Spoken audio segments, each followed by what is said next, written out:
Les lunettes de réalité virtuelle permettent l'immersion dans un monde numérique, ce qui aide à comprendre le projet afin de prendre les bonnes décisions.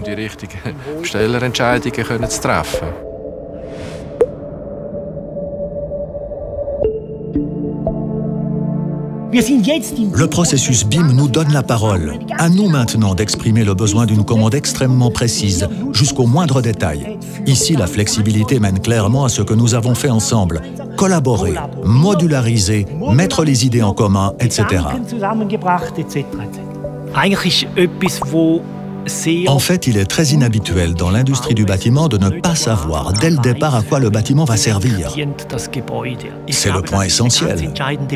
Le processus de planification implique de nombreux partenaires qui, dans certains cas, ne sont pas habitués à travailler avec des plans. C'est très simple, quand tu achètes une voiture, même une occasion, tu l'essaies. Quand tu construis une maison ou que tu achètes une maison qui n'est pas encore construite, tu l'achètes à l'aveugle. La réalité virtuelle permet en principe d'essayer cette maison. Tu parles de cet objet-là. D'accord, je le fais glisser.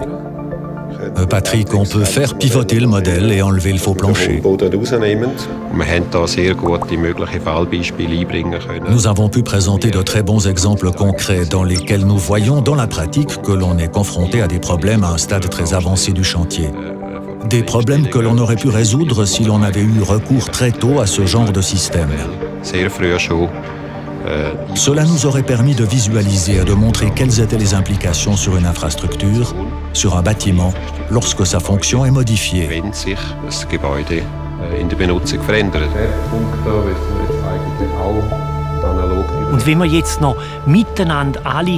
Maintenant, si nous voyons tous nos avatars, que nous nous trouvions au Tessin, dans le pays d'Appenzell ou à Bienne, nous participons au processus de planification et pouvons le suivre en réalité augmentée.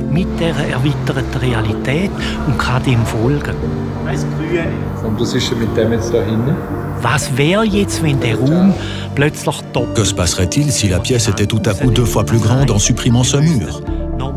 Cela signifie que nous devrions avoir un climatiseur plus grand, le chauffage serait différent, l'éclairage serait différent. Nous le simulons ensemble au préalable. C'est pourquoi nous avons réuni les partenaires de planification. Tous travaillent ensemble sur le processus et développent ainsi le bâtiment et la flexibilité de sa fonction. Naturellement, ce que l'on a trouvé vraiment passionnant, c'est l'approche avec le logiciel, comme on le voit aujourd'hui de plus en plus avec les voitures. Tesla a fait œuvre de pionnier.